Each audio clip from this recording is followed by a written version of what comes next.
100টা লোক হচ্ছে জিলেবি তলাতে, 100টা লোক হচ্ছে ঘুগনির দোকানে, চরখিতে, বোরখা পরে পরে, টুপি লাগিয়ে।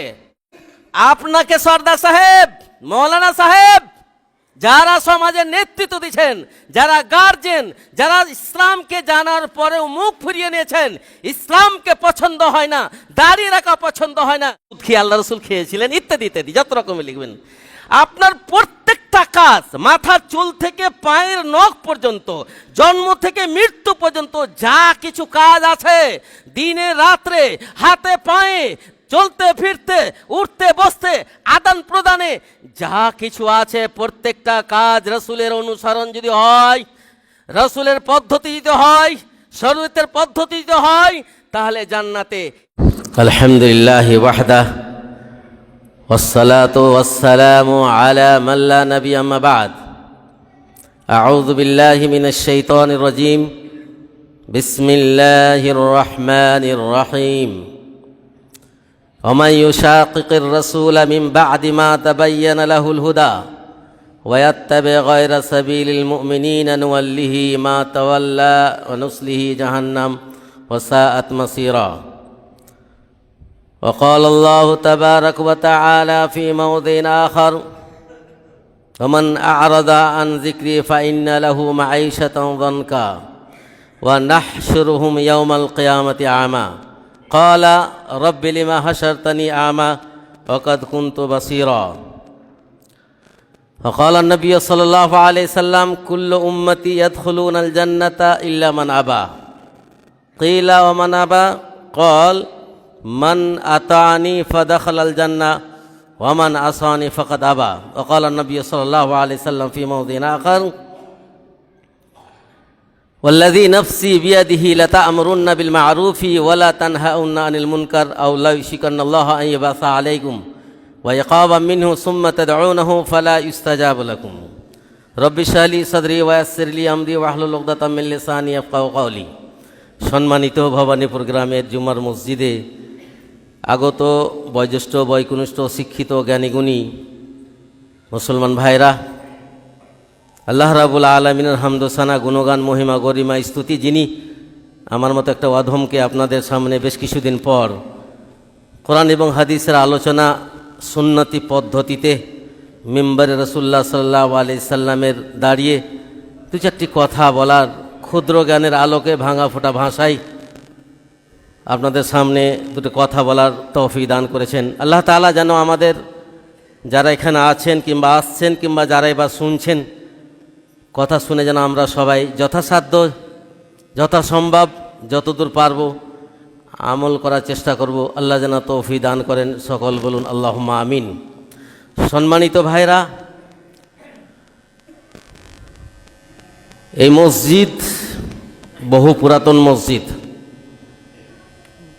আশা করি আমার দাদার দাদার আগেকার হয়তো হবে। আর প্রতিটি বছর 52টা খুতবা হয়।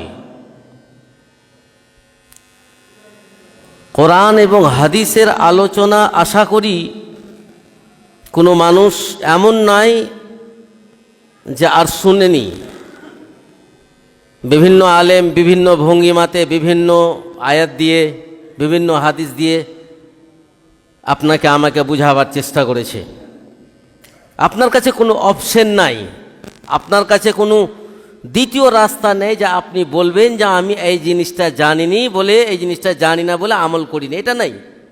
সব শুনে আছে। এখন যেটা আমাদের দুর্বলতা, যেটা আমাদের কমিকমতা, যেটা আমাদের স্বল্পতা, সেটা হলো আমল। কতটা জেনেছেন এটা প্রশ্ন করা হবে না আপনাকে। কত বড় আলেম, কতবার বুখারী পড়িয়েছেন, কত বড় মুহাদ্দিস, কত বড় জ্ঞানী, এটা জিজ্ঞাসা করা হবে না। জিজ্ঞাসা এটা করা হবে আপনি আমল কতটুকু করেছেন। বাস, আজকে যেটা খুতবা আপনাদের সামনে রাখবো হয়তো কিছুটা নতুন ভাব হবে, কারণ যে সব কথা সব ক্ষেত্রে আলোচনা করা সম্ভব হয় না, করেও না। কারণ আজকে যত জালসা হচ্ছে, জালসা, এই যে জালসাগুলো আমাদের পশ্চিম বাংলাতে পাকুড় এলাকাতে যত জালসা হচ্ছে, আসলে এই জালসা নয়, এই জালসার নামে মানুষকে বিভ্রান্ত পথভ্রষ্টর একটা রাস্তা আর কি, আর কিচ্ছু না। এর দ্বারা দিয়ে 1 সরিষা সমান কোনোদিন কোনো মানুষের উপকার হয় না। হ্যাঁ হয় কোথায়? মাদ্রাসার টাকা হয়, ব্যবসায়ীদের টাকা হয়, আর বক্তাদের টাকা হয়। বাকি কোনোদিন আজ পর্যন্ত কোনো মায়ের বেটা বলবে না যে আজকে এই জালসা শুনে আমি সুদ ছেড়েছি, মদ ছেড়েছি, 10টা নামাজি বেড়েছে, প্রমাণ পাবেন না আপনি। কিন্তু জালসা হচ্ছে, ভুরি ভুরি জালসা। আজকে জালসা সমাজকে অধঃপতনের একটা পথ। জালসা একটা ধর্মের নামে একটা ব্যবসা হয়ে পরিণত হয়ে গেছে। নামাজ জালসাতে বেনামাজি তৈরি হয়েছে, জালসাতে অশ্লীলতা তৈরি হয়েছে, জালসাতে ব্যভিচার হচ্ছে, জালসাতে জুয়া মদ সব হচ্ছে, অথচ কেউ বলতে পারছে না যে জায়গাটা এটি জালসা করা যাবে না। আর এক একটা জালসাতে 1-2 লাখ টাকা নেই, 1 কোটি টাকা খরচা হয়েছে। প্রত্যেক গ্রামের কথা বলছি, এক একটা গ্রামে 50টা 60টা গরু হচ্ছে। ঈদের যতটা মূল্য নাই আমার এই মুসলিম সমাজে, আমাদের এলাকাতে জালসা এর চাইতে বেশি মূল্য হয়েছে। স্টেজের সামনে 10টা লোক আর 100টা লোক হচ্ছে জিলেবি তলাতে, 100টা লোক হচ্ছে ঘুগনির দোকানে, চরখিতে, বোরখা পরে পরে, টুপি লাগিয়ে। নামাজ কোথায় গেল? ধর্ম কোথায় গেল? যেখানে পর্দার হওয়ার কথা হওয়া দরকার ছিল, সেখানে পর্দার গর্দা উড়িয়ে সমাজকে নষ্ট করেছে এই জালসা।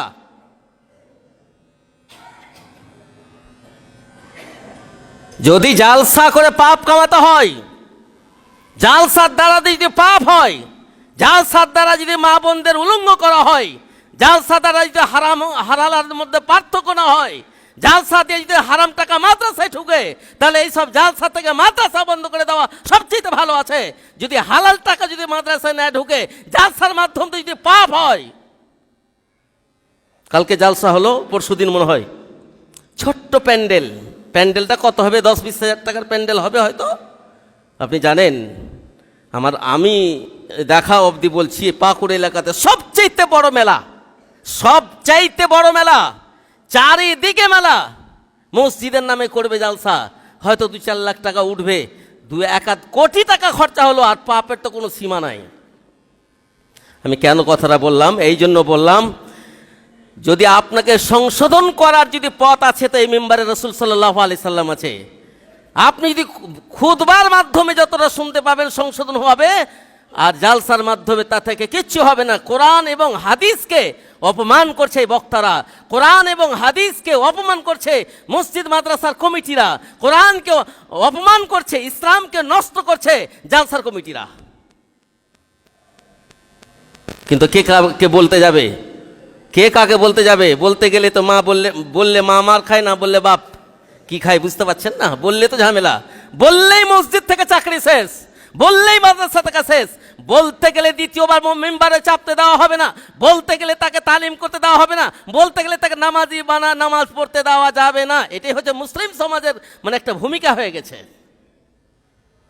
আজকে আপনাদের সামনে বেশ কিছু বলতে চাইছি না, কথা বলতে চাইছি এতটুকুই যে কোরআন হাদিস শুনেছেন অনেক, আমলে আনছেন, আমলে। এই মসজিদ জুমার দিনে আলহামদুলিল্লাহ আমাদের চাঁচকি নেই, আমাদের এলাকার মধ্যে মোটামুটি বড় মসজিদ, অথচ জুমার দিনে 2 তলা ফুল হয়ে যায়, আর এমনি দিনে 1 কাতার হয়। বাকি লোকগুলো যায় কোথায়? বাকিগুলোর লোক যায় কোথায়? তাদের জন্য কি নামাজ মাফ হয়ে গেছে? তাদের জন্য কি নামাজ মাফ করে দিয়েছে আল্লাহ তাআলা? খালি জুমা পড়লে আপনি মুসলিম? কে বলেছে আপনাকে? কোন মৌলানা ফতোয়া দিয়েছে জুমা পড়লেই মুসলিম? কই আপনি জুমার দিনে খেয়ে সারাদিন সারা হপ্তাহ বন্ধ রাখেন না? আজকে যেটা আপনাদের সামনে আলোচনা করছি সেটা খুব গুরুত্বপূর্ণ কথা বলছি, শুনেন। যারা এখানে আলেম ওলামা আছেন, যদি আমি ক্ষুদ্র জ্ঞানের মানিস, যদি কোনো রকমের আয়াতের মাধ্যম দিয়ে, হাদিসের মাধ্যম দিয়ে ভুল অর্থ হয়, ভুল বলি, আমাকে বলেন যে ভুল হয়েছে, আলহামদুলিল্লাহ সংশোধন করতে রাজি আছি। কিন্তু আমি যাওয়ার পরে আলোচনা সমালোচনা করবেন, এটা কিন্তু বুদ্ধিমানের পরিচয় নেই, এটা জ্ঞানীগুণের পরিচয় নেই। আমি ভুল করেছি আমাকে বলবেন না, সমাজকে বলে, পাবলিককে বলে, ইমাম সাহেবকে বলে সংশোধন হবে না। আমিও সংশোধন চাই।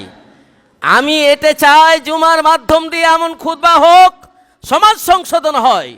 জালসা হোক, নামাজি হোক, জালসা হোক সুদ মুক্ত সমাজ হোক, জালসা হোক অন্যায় মুক্ত সমাজ হোক, জালসা হোক বরদাশীল সমাজ হোক, এটাই আমি চাই। কিন্তু আজকে ওই নিয়ে চিন্তা কারো নাই। আজকে আমাদের আলেম সমাজের চিন্তা মাদ্রাসা পড়িলাম, মসজিদে ইমামতি করলাম, এটাই যথেষ্ট। সমাজে আজ 98% বেনামাজি, সমাজে আজ 98% বেনামাজি, সমাজে আজ ঘরে ঘরে সুদ, সমাজে ঘরে ঘরে অশ্লীলতা। এর জন্য কে দায়ী? এর জন্য সর্দার সাহেব দায়ী, এর জন্য ইমাম সাহেব দায়ী, এর জন্য মাদ্রাসার আলেম দায়ী, এর জন্য মসজিদ কমিটি দায়ী, এর জন্য মাদ্রাসা কমিটি দায়ী, এর জন্য সমাজের যারা বিচারক, যারা জেনার বিচার করে, যারা মদের বিচার করে ইত্যাদি, তারা সবাই কম বেশি দায়ী আছে। আপনি কি ভেবেছেন আপনার দায়িত্ব নেই? অবশ্যই দায়িত্ব আছে। সময় সংকীর্ণ, কথা বেশি বলার নেই। দুটি আয়াত, দুটি হাদিস পাঠ করেছি। আপনার মধ্যে যদি সরিষা সমান ঈমান থাকে, আপনার মধ্যে যদি সরিষা সমান মানবতা থাকে, আপনার মধ্যে সরিষা সমান যদি ঈমান থাকে, আপনার মধ্যে সরিষা সমান যদি আল্লাহর ভয় থাকে, আজকের খুতবা আপনার জন্য যথেষ্ট। যদি আপনার মধ্যে মানবতা না থাকে, আপনার মধ্যে চতুষ্পদ জানোয়ার চাইতে কি নিকৃষ্ট জ্ঞান থাকে, সারা পৃথিবীর মানুষ যদি আপনাকে বুঝাবার চেষ্টা করে, বুঝাতে পারবে না। দুটি আয়াত পাঠ করেছি, সূরা নিসা এবং সূরা তাহা। দুটি হাদিস পাঠ করেছি, একটা বুখারী শরীফের এবং একটা তিরমিজি শরীফের হাদিস। অর্থটা শুনেন। কোরআন এমন সহজ সরলভাবে বলছে আপনাকে, এরপরে যদি আপনি বুঝতে না পারেন করার কিছু নেই। আল্লাহ রাব্বুল আলামিন বলছেন, ওমাই ইউশাকিকির রাসূলা মিন বাদি মা তাবায়্যানা লাহুল হুদা ওয়া ইয়াত্তাবি গায়রা সাবিলিল মুমিনিন।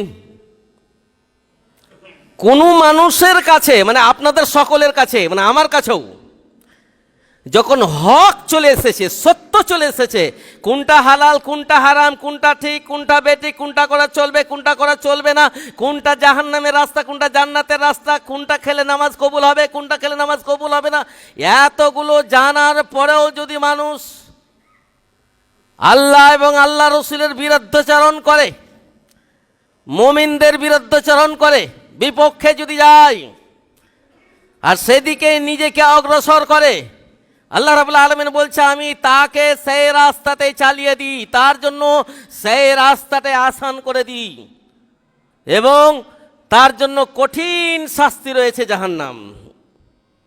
দ্বিতীয় আয়াত, ওমান আ'রাযা আন যিকরি ফাইন্না লাহু মাঈশাতান যারকা। যারা ইসলামের কোনো কথা শুনে, আন যিকরি আল্লাহ এবং আল্লাহ রসুলের বাণী শুনে, ইসলামের কথা শুনে যারা মুখ ফিরিয়ে নিল, যারা মুখ ফিরিয়ে নিল, তাহলে তাদের অবস্থা শুনেন।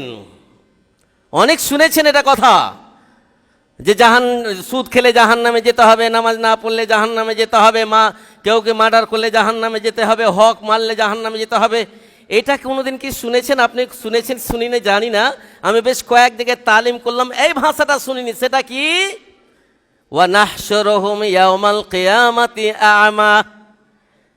কাল কিয়ামতের দিন আপনাকে সর্দার সাহেব, মৌলানা সাহেব, যারা সমাজের নেতৃত্ব দিচ্ছেন, যারা গার্জেন, যারা ইসলামকে জানার পরেও মুখ ফিরিয়ে নিয়েছেন, ইসলামকে পছন্দ হয় না, দাড়ি রাখা পছন্দ হয় না, গুল ছাড়তে পারেন না, সুদ ছাড়তে পারেন না, হারাম উপার্জন ছাড়তে পারেন না, ভাই বোনের হক আপনি ছাড়তে পারেন না, ইত্যাদি ইত্যাদি।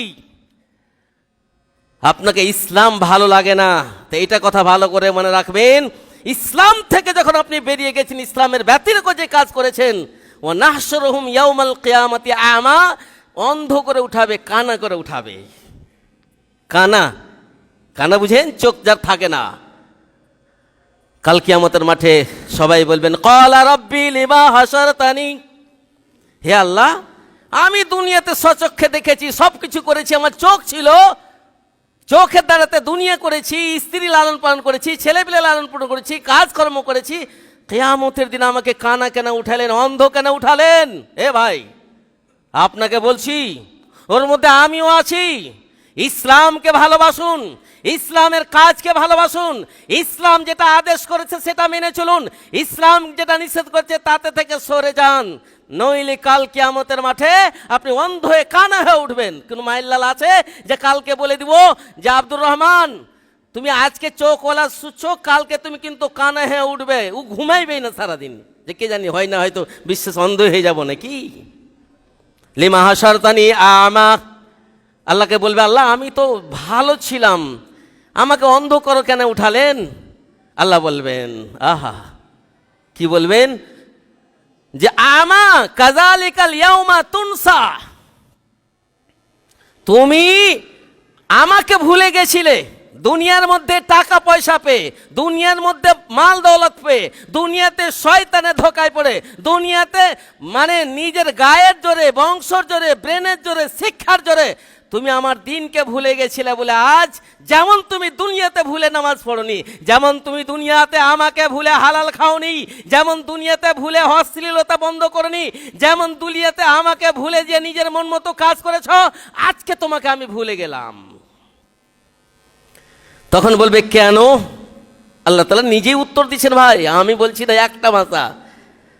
ক্বালা কাযালিকা আতাতকা ফানাসিতাহা কাযালিকাল ইয়াউমা তুনসা, দুনিয়াতে যেমন তুমি আমাকে ভুলে গেছিলে, আমার আয়াতকে ভুলে গেছিলে, আমার যেটা আদেশ করেছিলাম সেটা ভুলে গেছিলে, আজকে তোমাকে ভুলে গেলাম। এইভাবে আল্লাহ তাআলা শাস্তি দিবে। আরেকটা আয়াত শোনাচ্ছি আপনাকে, আরেকটা আয়াত কি, কেবল অন্ধ হবেন না, বরঞ্চ বোবা হয়ে যাবেন, মুখে কথা বেরোবে না, চোখে দেখতে পাবেন না, কানে শুনতে পাবেন না, মুখের ভারে হাঁটতে হাঁটতে আসবে মুখের বলে। ইবনে আব্বাস একটা মানে মুহাদ্দিস বলছেন যে আচ্ছা একটা প্রশ্ন আছে, মানুষ তো পায়ে হেঁটে চলে, কিন্তু কিয়ামতের দিনে মুখের ভারে কি করে হাঁটবে? আল্লাহ রাব্বুল আলামিন বলছেন ওয়া নাহশুরুহুম আলা উজুহিহিম উমিয়াও ওয়া বুকমাও ওয়া সুম্মা ওয়া সাআত জাহান্নাম।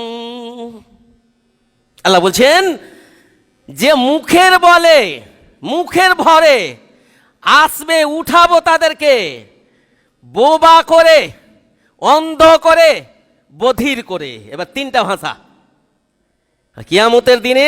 আজকে তো আপনি আপনার মন মতো কাজ করছেন বন্ধু আমার, আজকে আপনি গায়ের জোর দেখাচ্ছেন আলেমদেরকে, হাদিস কোরআনকে পছন্দ লাগে না আপনাকে, আপনাকে ইসলাম পছন্দ লাগে না বলে আপনি আপনার মন মতো খাওয়া দাওয়া, উঠা বসা, লেনদেন, চলাফেরা করছেন।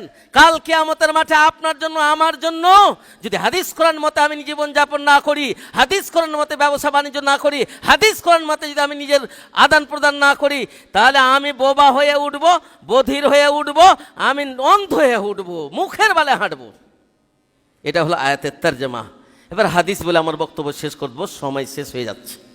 আল্লাহ রাসূল সাল্লাল্লাহু আলাইহি ওয়াসাল্লাম বলছেন কুল্লু উম্মতি ইয়াদখুলুনাল জান্নাতা ইল্লা মান আবা, কিলা ওয়া মান আবা, ক্বালা মান আতানি ফাদাখালাল জান্নাহ ওয়া মান আসানি ফাকাদ আফা। এই হাদিসটা আপনার জন্য যথেষ্ট। বাস এই হাদিসটা আপনার জন্য যথেষ্ট আলেম সাহেব, এই হাদিসটা সর্দার সাহেবের জন্য যথেষ্ট, প্রত্যেক নামাজিদের জন্য যথেষ্ট, প্রত্যেক জ্ঞানী মানুষের জন্য যথেষ্ট, শিক্ষিত অশিক্ষিতর জন্য যথেষ্ট।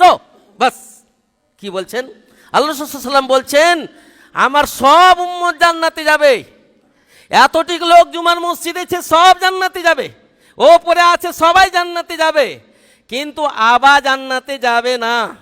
এতটিক মুসল্লি বলে ভুলে যাবেন না, এতটিক নামাজি দেখে ভুলে যাবেন না, এত বড় বক্তা দেখে ভুলে যাবেন না, এত বড় মানে পরেশগার দেখে ভুলে যাবেন না। আপনার মধ্যে যদি দুটা গুণ থাকে, দু জায়গায় যাবেন। আল্লাহ রাসূল সাল্লাল্লাহু আলাইহি ওয়াসাল্লাম বলছেন যে পৃথিবীর সব উম্মত আমার জান্নাতে যাবে, কিন্তু আবা যাবে না। সাহাবারা জিজ্ঞাসা করলেন হুজুর তাহলে জান্নাতে কে যাবে না? বিচার আপনার হাতে, আপনার কাছে এটা রেখে গেলাম প্রশ্ন, আপনার কাছে উত্তর থাকলো, প্রশ্নও থাকলো। আপনি কিভাবে যাবেন, কিভাবে আপনি উম্মত হবেন, সেটা আপনার ব্যাপার। আল্লাহ রাসূল সাল্লাল্লাহু আলাইহি ওয়াসাল্লাম বলছেন মান আতানি ফাদাখাল জান্নাহ, যারা আমার অনুসরণ করে খাবার খেলো, যারা আমার অনুসরণ করে পোশাক পরলো, যারা আমার অনুসরণ করে বিবাহ শাদী করলো, আমার অনুসরণ করে ব্যবসা বাণিজ্য করলো, আমার অনুসরণ করে বিচার আচার করলো, আমার অনুসারে জীবনে যাপন করলো, তারা যাবে জান্নাতে, তারা যাবে জান্নাতে। বাকি ওমান আসানি ফাকাদ আবা, যারা আমার বিপক্ষে গেল, যারা আমার অনুসরণ করলো না, যারা আমার মন মতো কাজ করলো না, যারা নিজের মন মতো করলো, তারা হলো আবা, আর আবা ফাদা খালাল জান্নাহ। এবার বিচার আপনার হাতে। বিড়ি কি রসুল খেয়েছিলেন? গুল কি রসুল করেছিলেন? সিগারেট কি রসুল খেয়েছিলেন? পরের হককে আল্লাহ রসুল মেরেছিলেন? দাড়ি কি আল্লাহ রসুল ছেটেছিলেন? সুদ কি আল্লাহ রসুল খেয়েছিলেন? ইত্যাদি ইত্যাদি যত রকমের লিখবেন। আপনার প্রত্যেকটা কাজ, মাথার চুল থেকে পায়ের নখ পর্যন্ত, জন্ম থেকে মৃত্যু পর্যন্ত যা কিছু কাজ আছে, দিনে রাত্রে, হাতে পায়ে, চলতে ফিরতে, উঠতে বসতে, আদান প্রদানে যা কিছু আছে, প্রত্যেকটা কাজ রসুলের অনুসরণ যদি হয়, রসুলের পদ্ধতি যদি হয়, শরীয়তের পদ্ধতি যদি হয়, তাহলে জান্নাতে। এটা মনে করবেন না নামাজি আসে বলে ওই জান্নাতের ঠিকাদার, তা নয়। বক্তব্য রাখছে বলে জান্নাতের ঠিকাদার নয়। টাকা দিলেই জান্নাত কিনে পাওয়া যাবে না। টাকা দিলে মৌলবীরা জান্নাত দিতে পারে, টাকা দিলে মাদ্রাসাওয়ালা জান্নাত দিতে পারে, টাকাওয়ালা মসজিদ দিলে জান্নাত দিতে পারে, টাকা দিয়ে ইমাম জান্নাত দিতে পারে। কিন্তু আপনার কর্ম যদি রসুলের বিরুদ্ধে হয়, ইসলামের বিরুদ্ধে হয়, শরীয়তের বিরুদ্ধে হয়, যত বড় মুহাদ্দিস হন, যত বড় শিক্ষিত হন, যত বড় নামাজি হন, জাহান্নামে যেতে হবে। এত সহজ নেই। নামাজ পড়ে নিলাম, গুল ছাড়তে পারি না ভাই। নামাজ পড়ে নিলাম, হারাম উপার্জন ছাড়তে পারি না। নামাজ পড়ছি, দাড়ি ছাড়তে পারি না। নামাজ ছাড়তে পারি, গীবত ছাড়তে পারি না। নামাজ পড়ছি, অথচ গুল করতে করতে, নিশাদ্রব্য খেতে খেতে, বিড়ি খেতে খেতে, সুদের মদ টাকা খেয়ে নামাজ পড়ছেন। কে বলেছে আপনাকে এরকম নামাজ পড়তে? আপনার নামাজ যদি আপনাকে অশ্লীলতা ছাড়াতে না পারে, আপনার নামাজ যদি আপনাকে দাড়ি না ছাড়াতে পারে, আপনার নামাজ যদি আপনাকে নিশাদ্রব্য না ছাড়াতে পারে, আপনার নামাজ যদি আপনাকে কুকর্ম না ছাড়াতে পারে, আপনার নামাজ যদি আপনাকে অন্যায় কাজ, পাপের কাজ না ছাড়াতে পারে, তাহলে জাহান্নামে যেতে হবে, বাস, আর কিছু না। শেষে আর একটা হাদিস আছে, হাদিসটা বলে আমার বক্তব্য শেষ করব। সেটা হলো এটা যে আজকে মানে যা কিছু মুসিবত আসছে, বিভিন্ন দিক থেকে আসছে, কি আসছে না?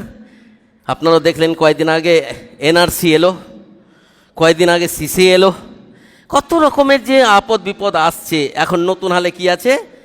SIR। এটা কি? এটার মানে হলো যে আপনি ভারতবর্ষের বাসিন্দা কিনা একে প্রমাণ করতে হবে। 14 গোষ্ঠীর কাগজ আপনাকে রেডি করতে হচ্ছে, তাই না? আমার ফুফু দণ্ডাগাঁর, সবাই চিনেন, অত দূর থেকে এসেছে, একবার কাগজ নিয়ে গেছে, কাজ হয়নি, আর একবার এসেছে, কাগজ নিয়ে যাবে। কিসের জন্য? যে আমি ভারতবর্ষে বসবাস করি, এর জন্য নথিপত্র লাগছে। ভাই, আপনি যে মুসলমান, আপনাকে যে সৃষ্টি করেছে, যে আপনাকে চোখ দিয়েছে, যে আপনাকে হাতের শক্তি, বলার শক্তি, শোনার শক্তি দিয়েছেন, তার বান্দা প্রমাণ হওয়ার জন্য কি আপনার কোনো কাগজ লাগবে না? কোনো দরকার নেই নাকি? SIR প্রমাণ করতে গিয়ে ঘন্টার পর ঘন্টা, সারাদিন অফিস আদালতে নিজে গেছে, নিজের 14 গোষ্ঠীকে নিয়ে টাকাও খরচা করছে, খাওয়া দাওয়া সব শেষ। SIR ভারতবাসী প্রমাণ করার জন্য। কিন্তু এটা ভারতবাসী প্রমাণ করার জন্য আজকে স্যার থাকতে পারে, নাও থাকতে পারে। অমিত শাহ মরতেও পারে, থাকতেও পারে। এক কথায় মরবে সবাই। যেমন এর আগে এনআরসি চালু হয়েছিল, এনআরসি চালু হওয়ার পরে কিছুদিন বন্ধ হলো, তখন বলা হলো যে অমুককে ভোট দাও, তাহলে এনআরসি বন্ধ হয়ে যাবে। বন্ধ হয়নি। আমি তখন কি করলাম? তখন কি হলো? লকডাউন এলো। লকডাউনে বলা হলো কি, যে ইনজেকশন না নিবে তাকে টিকিট দেওয়া হবে না, ইনজেকশন যে না নিবে তা কন্ট্রোল দেওয়া হবে না, ইনজেকশন যে না নিবে তার ছেলেপিলেকে পড়তে দেওয়া হবে না, ইনজেকশন না নিবে 14 রকমের ফ্যাক্টর আছে। আমি কিচ্ছু লি না, আমি তো এখন মধ্যে বেঁচে আছি, আমি তো ভরসার উপরে রেখেছি, আপনি কেন রাখবেন না? আমার বক্তব্য হলো, আপনি মুসলিম, আপনার ভূমিকা হতে হবে মুসলমানের মতো, আপনার খাওয়া পরন হবে মুসলমানের মতো, আপনার মুআমিলা হবে মুসলমানের মতো। বেনামাজি হয়ে নিজেকে মুসলমান দাবি করছেন, শরম নাই? সুদ খেয়ে মুসলমান দাবি করছেন, শরম লাগে না? আপনার ছেলে মেয়ে স্ত্রী নামাজ পড়ে না, আপনি নিজেকে মুসলমান দাবি করছেন, শরম লাগে না? আপনি সবসময় অন্যায় কাজে জড়িত আছেন, আপনার একটা শরম হওয়া উচিত আছে যে ভারতবর্ষে থাকবো, আজও আছি, কালও থাকবো, কিন্তু কাল কিয়ামতের মাঠে যে হিসাব লাগবে, কাল কিয়ামতের মাঠে আমাকে রসুলের পদ্ধতিতে আমাকে জিজ্ঞাসা করা হবে, তখন কি জবাব দিবেন? এটা চিন্তা ভাবনা করেছেন কি? একটা হাদিস বলে সময় শেষ হয়ে গেল, 1 মিনিট আমি হাদিসটা বলেই আমার বক্তব্য শেষ করছি। সেটা হলো কি, আমি এটা এর জন্য বলছি, যারা আলেম ওলামা জালসা করছেন, দোয়া দিচ্ছেন, এবং যারা নামাজ পড়ছেন তাদের জন্য, এদের জন্য নয়। যারা নামাজ পড়ে না, যারা মসজিদের দর্শন করতে আজকে এসছে, আপ্যায়ন করছে জামাই শ্বশুরের মতো, তাদের জন্য এটা নয়। কেন? ওদের কোনো মূল্য নেই, ওদের কোনো মূল্য নেই। জুমার নামাজ পড়ে নিজেকে মুসলমান দাবি করা মানে এটা তার মূর্খামি, জাহেলি ছাড়া কিছু, বোকাম ছাড়া কিছু নয়। সে মুসলিম নয়, পরিষ্কার ভাষা। যদি কেউ বলে তো আমাকে প্রমাণ করবে, আমি দেখতে রাজি আছি। একটা হাদিস বলছে, সেটা হলো আল্লাহ রাসূল সাল্লাল্লাহু আলাইহি ওয়াসাল্লাম বলছে, ওয়াল্লাযী নাফসি বিয়াদিহি, আল্লাহ রসুল কসম খাচ্ছে, লাতা'মুরুন্না বিল মা'রুফি ওয়ালা তানহাউন্না আনিল মুনকার। আল্লাহ রসুল কসম খাচ্ছে, আমার হাতে যার হাতে আমার জান আছে, মানে আল্লাহ তাআলার কসম খাচ্ছেন, লাতা'মুরুন্না বিল মা'রুফি ওয়ালা তানহাউন্না আনিল মুনকার, যারা অন্যায় কাজে বাধা দিবে না, ভালো কাজে আদেশ করবে না। সমাজ যখন গানে, অশ্লীলতা, সুদে মদে পরিপূর্ণ হয়ে যাবে, আউ লা ইউশিকান্নাল্লাহু ইয়াবাসা আলাইকুম, তখন আল্লাহর তরফ থেকে আযাব আসবে বিভিন্নভাবে। আসমান থেকে আসতে পারে, মাটি নিচে থেকে আসতে পারে, সরকারের তরফ থেকে আসতে পারে, পারিবারিক আসতে পারে, বংশগত আসতে পারে। আল্লাহর আযাব যখন আসবে, তখন এই বেনামাজি দিয়ে যারা নামাজ পড়ছে, শুধু নামাজধারী নামাজি, যারা হারাম খেয়ে নামাজ পড়তে আসে, যারা অন্যের প্রতিবাদ করে না, তখন আল্লাহ তাআলাকে বলবে, আল্লাহ আমাদের ভবানীপুরটাকে রক্ষা করো, হে আল্লাহ আমাদের পাকুড়টাকে রক্ষা করো, আল্লাহ তুমি মোদি থেকে রক্ষা করো, আল্লাহ তুমি অমিত শাহ থেকে রক্ষা করো, আল্লাহ বিজেপি থেকে রক্ষা করো, আল্লাহ আরএসএস থেকে রক্ষা করো, আল্লাহর আযাব থেকে রক্ষা করো। কিচ্ছু হনেওয়ালা নাই। লাতা'মুরুন্না বিল মা'রুফি ওয়ালা তানহাউনা আনিল মুনকার আও লা ইউশিকান্নাল্লাহু ইয়াবাসা আলাইকুম ওয়া ইকাবা মিনহু সুম্মা তাদউনাহু, যখন দোয়া করবে নামাজিরা, নামাজ পড়ছেন অথচ আপনি হারাম খাচ্ছেন, নামাজ পড়ছেন, নিশাদ্রব্য ছুটে না, সুতরাং আজ থেকে ছেড়ে দেন, এটা হলো আপনার ইসলামের দাবি। তখন আল্লাহর কাছে দোয়া করো, সুম্মা তাদউনাহু ফালা ইউস্তাজাবু লাকুম, তখন যতই চিৎকার করে দোয়া করেন, কোনো দোয়া কবুল হবে না। সুতরাং ভাই, আমি যেটুকু বললাম, ভাষাগত ব্যাপারে হয়তো দুঃখ পেলে ক্ষমা করবেন, কিন্তু হাদিস কোরআনের আলোচনার মাধ্যমে যেটুকু বললাম, আমি আপনার চাইতে বেশি দুঃখী আছি। আজ আমাদের মুসলমান সমাজ খাতা কলমে মুসলিম, মসজিদ খালি আছে, ইমান খালি আছে। ইমানকে পরিপূর্ণ করুন। যতটা শুনলেন, আজ থেকে তোবা করে নিজেকে মুসলিম রূপে, প্রথম কাজ হলো আপনার নামাজ। যেরকম জুমার মসজিদে ফুল হয়েছে, 5 টাইমে ফুল হতে হবে, এটা হলো মুসলমানের সবচেয়ে বড় কাজ। আর যেগুলো নিজেদের মধ্যে ত্রুটি আছে, নিশাদ্রব্য পান করা, সুদ খাওয়া ইত্যাদি ইত্যাদি, যেগুলো অন্যায় কাজ হয়েছে, নিজেকে বাঁচুন, নিজের পরিবারকে বাঁচান, নিজের সমাজকে বাঁচান। নেশামুক্ত যেগুলো আছে, জুয়া চলছে, এগুলো নিয়ে প্রতিবাদ করুন। আল্লাহ যেন আমাদের সকল মুসলমানকে সঠিক বুঝার, এবং কাল কিয়ামতের মাঠে আমাদেরকে অন্ধ হয়ে উঠবে তার মূল কারণ হাদিস কোরআনকে ছেড়ে দেওয়ার ফলে। সুতরাং আমরা যেমন এখন দুনিয়াতে বসবাস করছি চক্ষুওয়ালা, আখেরাতেও যেন ঈমান নিয়ে চক্ষুওয়ালা যেন হতে পারি। এখন বলার শক্তি দিয়েছে, কিয়ামতে যেন বলার শক্তি থাকে। এই জন্য আমি প্রত্যেক ভাই যারা এখানে এসেছেন, যারা শুনছেন, মা বোনরা যারা শুনছে, তাদেরকেও বলছি যে আল্লাহকে ভয় করুন, প্রত্যেকটা কাজকে আল্লাহর ভয়ে করুন, এবং যেটা আল্লাহ এবং আল্লাহ রসুল বলেছে, যেদিক থেকে হোক, যেমন করে যেটাই কাজ হোক, প্রত্যেকটা কাজের আগে আপনি দেখুন যে আল্লাহ এবং আল্লাহ রসুল করেছে কিনা। যদি না করে তো ছেড়ে দেন, আর যেটা করেছে করুন। আল্লাহ যেন তৌফিক দান করেন। ওয়া আখিরু দাওয়ানা আলহামদুলিল্লাহি রাব্বিল আলামিন।